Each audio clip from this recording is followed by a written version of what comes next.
Poised for Exit is a show for business owners who want to achieve a successful exit based on their own terms. Your business exit will likely be the biggest financial transaction of your life, and for most, you'll have one shot at doing it right. The topics and guests we feature and the stories they share will provide valuable ideas and strategies to improve operations and grow enterprise value so you can achieve the best possible exit outcome. Now here's your host, award-winning certified exit planning advisor, Julie Keys. Welcome everyone to Poised for Exit, the exit planning podcast show. Our guest today is a former university professor who is also the co-founder and partner of a human performance company, and who's swiftly creating and implementing artificial intelligence for their private business clients. We're going to hear her story right after we hear from our show sponsors. Are you a business owner getting ready to transition? If so, I recommend True North Mergers and Acquisitions as your confidential strategic partner. They understand your business sale isn't just about one buyer and the price, but what you net that counts. In other words, what you get to keep. When you're ready for a higher level of representation that delivers consistent results, contact True North M&A to do the heavy lifting of selling your business. Learn more at tnma.com. That's tnma.com. Selling your business may be the furthest thing from your mind, but that doesn't mean you should wait to plan.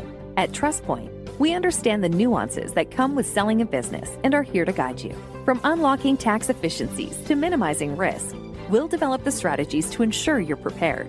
So, when the time arrives, you'll be ready to enjoy the best years of your life. Learn more at TrustPointInc.com. That's TrustPointinc.com. For business owners, it can be overwhelming to start planning a transition or exit strategy, but it's so important to avoid unwanted outcomes and unexpected tax bills. The CPAs at JAK, John A. Knutson & Company, can guide you and help make sense of the numbers. Our firm was established over 90 years ago, and we've assisted countless companies with ownership transitions. Leaving your business is a process that takes time. So contact us today to discuss your situation. Visit our website at jakcpa.com. That's jakcpa.com. My name is Todd Crow, and I'm the president of the Twin Cities Exit Planning Chapter. If you're a business owner and advisor and want to learn more about the world of exit planning, you're invited to visit the Twin Cities chapter of the Exit Planning Institute. You can expect top-level education delivered by subject matter experts at every monthly meeting. Grow your network and draw from the learning that could be a game changer for your business or your practice. There's no pressure to become a member, so come and see what the buzz is all about. Our meetings are held the second Wednesday of the month, 7:30 to 9 a.m. See the show notes for more information and registration links. Hello, Poised for Exit listeners. Our guest today is Moira Petit, who is the co-founder and partner of a company called Activ8 and another firm focused on AI called ProjectWe. Moira, welcome to Poised for Exit. Thanks for having me. It's good to be here, Julie. I'm glad that you are. And there's a lot of different ways that we could direct this show because you've done so much in your career and, being a former professor, like I said in the opener of the show, lots of stuff going on. Life is happening at the speed of sound right now for you, right? Yeah, for sure. Well, it's exciting though. So, but first, let's give our listeners a little bit of context and kind of start with, how did this entrepreneurial journey start for you? I'm sure it wasn't a straight line. We'll just start with that. Yeah, that's a good question. Well, I really started out in academia. Yeah. I have always been, from early days, very mission focused in my work. And I'll be honest, there's a there's a strong belief system, or at least there was at the time, in academia, that businesses really focus just on making money and that it's difficult to have a mission-driven business. And so for me, I really had to work through that belief a little bit. I got to a point in my academic career where a lot of the work we were doing was very practical in nature, and we were having these huge impacts of shifting cultures and empowering people to step in and take ownership. And then my research grant would end and the programs would go away. And that got really frustrating. Yeah. And it got really frustrating writing for a very small audience. We'd publish stuff and there'd be a very few people in the world that would read it. And so I really wanted to take that work out into the world and have the impact we were having in a real world. And it became pretty clear that the best way to do that was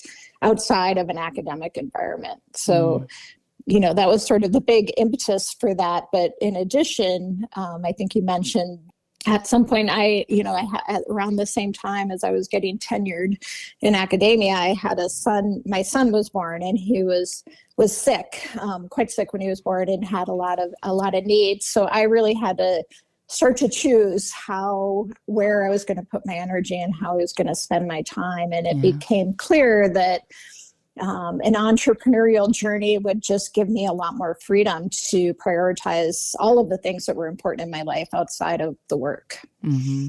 And, like you said before, the mission-driven work that, wasn't necessarily the mindset of academia when it came to private business, but you've kind of shifted that, right? Your paradigm is not following that path, and the human performance work that you've been doing with Eric and the rest of your team over the years has led you to some amazing breakthroughs, not only with your clients and in the work that you're doing with them, but I happen to know firsthand, because I've been working with you, is that you've expanded into AI technology, and that has made a major difference, right, for so many of your clients. It's game changer isn't even the tip of the iceberg, is it? I mean, so let's talk about that. Let's talk about your role in that and some of the things you've been working on. Yeah.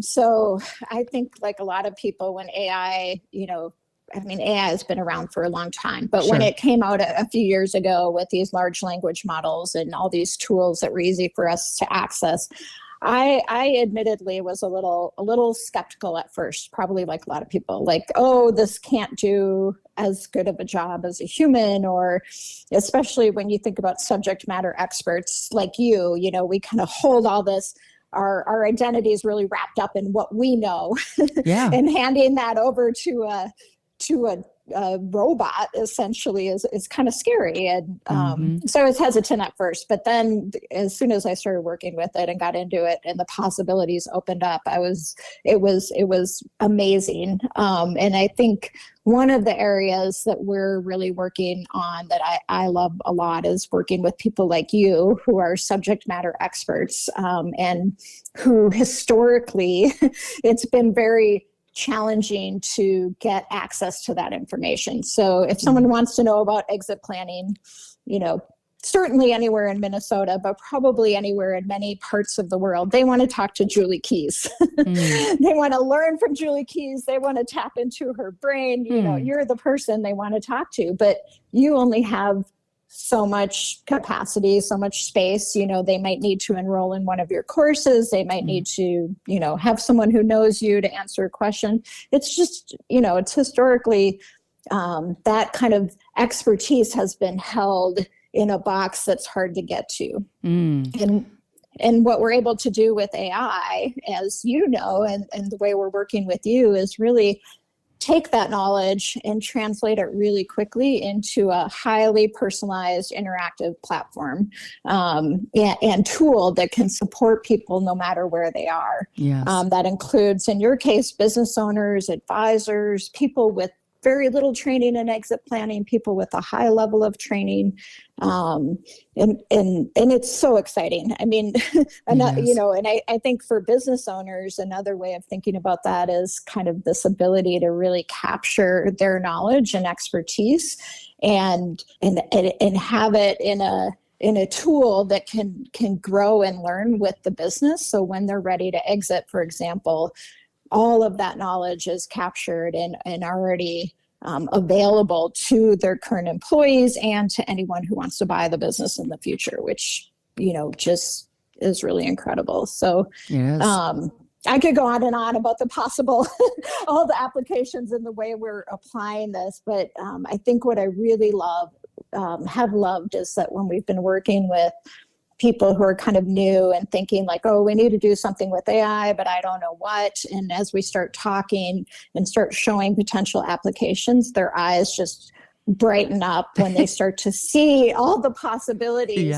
For how this really is we're not trying to replace people. Right. We're helping to unleash the human potential that so often gets bogged down in all these tasks, like, I have to go find this person, or I have to go, I have to brainstorm something. And that's where AI can really step in and transform everything, transform how your people show up, transform the way they engage on a day-to-day basis, transform their whole experience of being at work,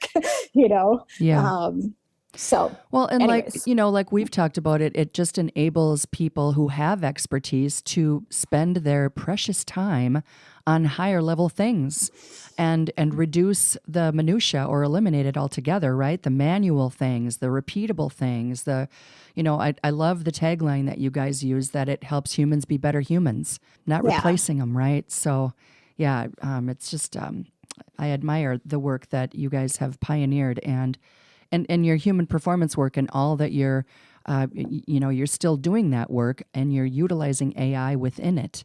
And that's, super remarkable to me, for sure. I mean, it definitely mission driven, and wow, what an impact you make on your clients and will continue to make. So I guess I have to ask a question, kind of go back to what we're talking about before, when you were in academia, and do you miss being a professor? Do you miss that world? As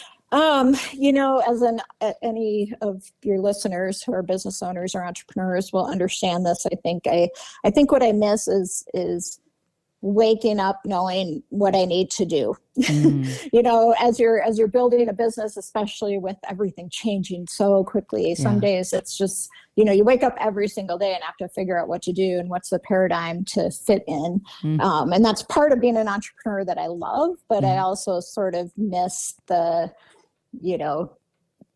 I know I need to write grants. I know I need to mentor my students. I know I need to teach a class, that kind of stuff. So, and I do, sometimes I miss having graduate students and mentoring them, but I really think a lot of that I've been able to continue to do in this work, just in a different way. So, I'd like to talk about that, because I know that you've got a big project that you're working on, and you've all of the things, and I've read about this in your book. We should talk about your book for a second too. Let's share with our listeners the name of your book and just quickly the premise behind it, because I want them to know about it. Yes. So my husband and business partner and I, Eric Gabrielson, and I wrote Our Fear Never Sleeps. And the subtext of that is let go to fight for what's possible. And that really sprung out of our experience with our son, who was diagnosed in utero with a severe birth defect. I was told at my 20-week ultrasound that he wouldn't survive. And if he did survive, his life would be short and ugly. And it was recommended that we terminate the pregnancy.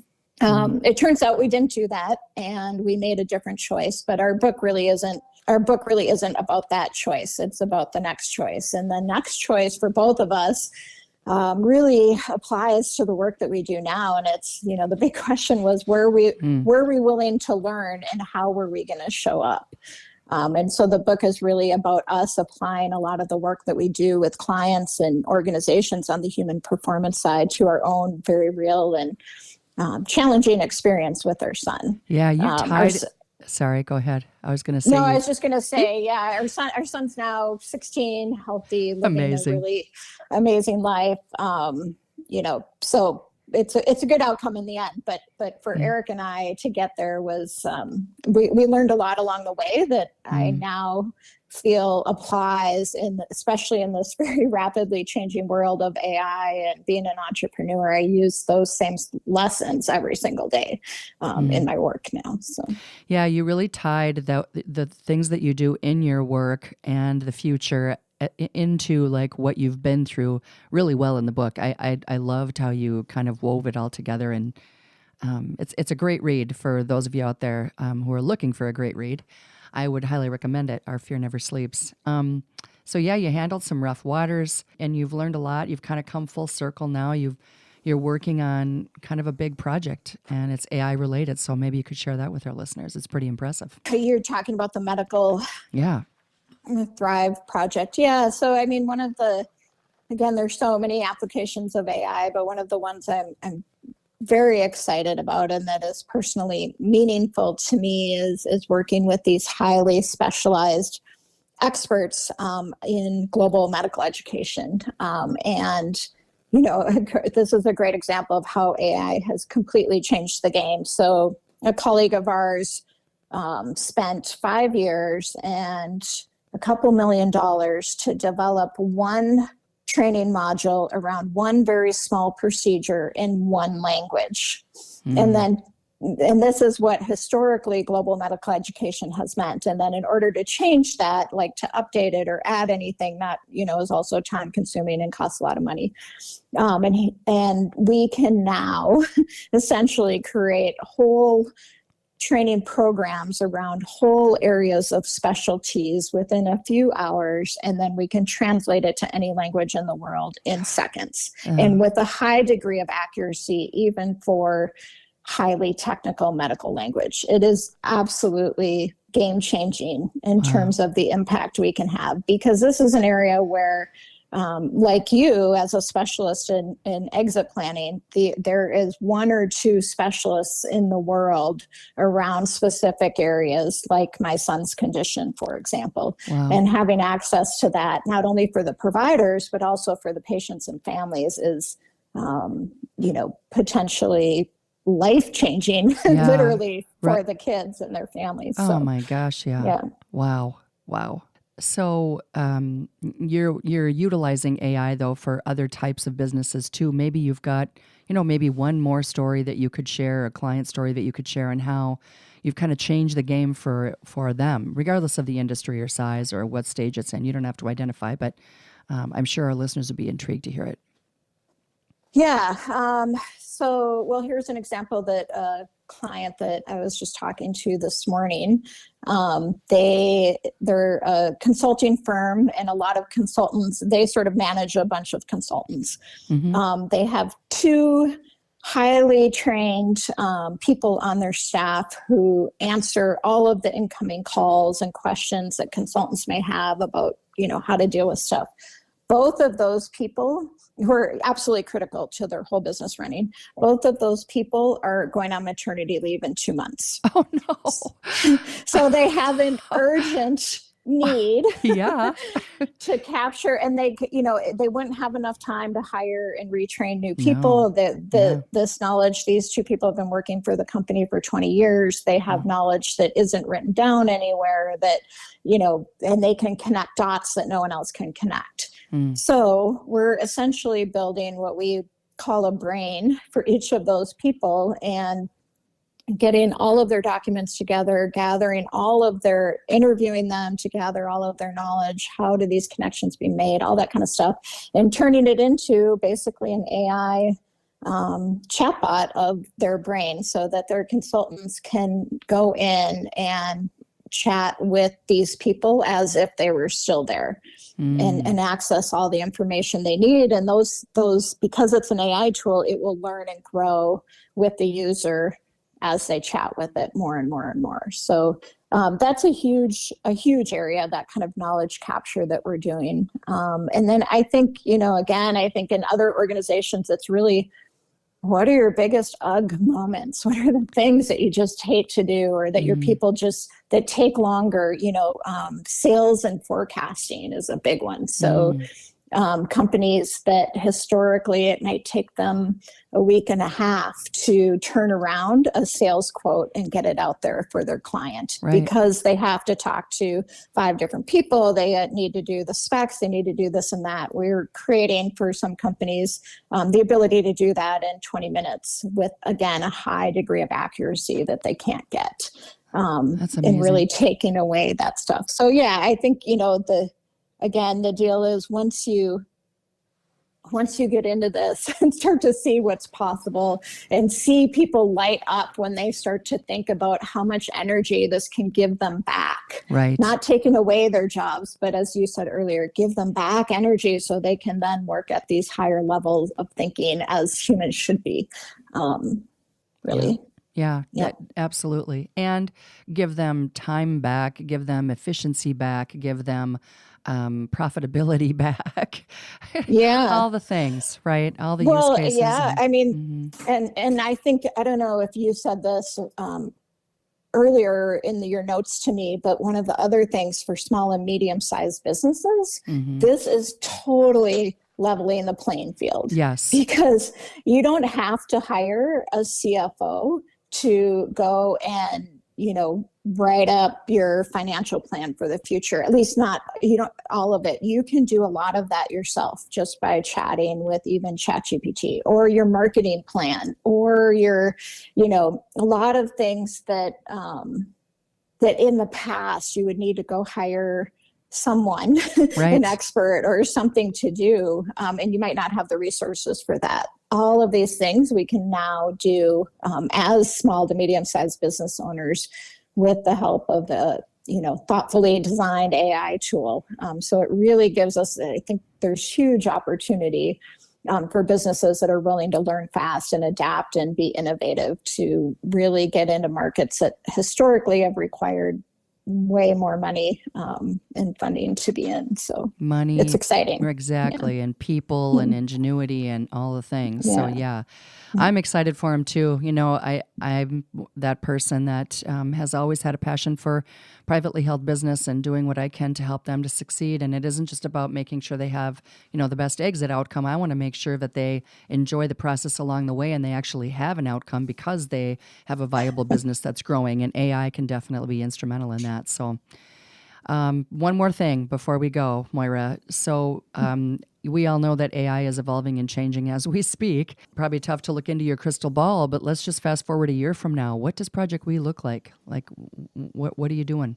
Yeah, I wish I had a crystal ball. No, I mean, to me, the beauty with our work is that, we're doing the same work in terms of outcomes. Our mission and our priorities stay the same. It's really helping untap human potential in whatever way that is. I think we'll have better tools. I think we will be doing, honestly, I think we'll actually be doing more of our in-person work, ironically, because I really think these tools will create the need even more and more and more for human connection and human trust. And for some of the stuff you were just saying, how do you get to that outcome of experiencing joy along the way in the process? So the tools will give us space to do more of that work and need to do it even more and more. I love that. Yeah. I love that. That's very encouraging. Thank you for sharing that. I think that's good for our listeners to hear too, because there's kind of some bad press out there about AI. And I think that we just got to learn to adapt and try it on because it's not going away, right? Yeah, it's not going away. Yeah. And the work that you're doing at ProjectWe and customizing and helping these private companies to compete and all the rest is impactful and impressive, and I'm grateful for it. So, Moira, it's been a pleasure having you on the show. It went so fast. Definitely have to bring you back in. When there's more to share and more stories, we'll be calling you. All right. Thanks, Julie. Thanks so much for joining us. And thank you to our listeners, to our sponsors. We really appreciate you sharing our episodes and commenting. Please review and join us again next time.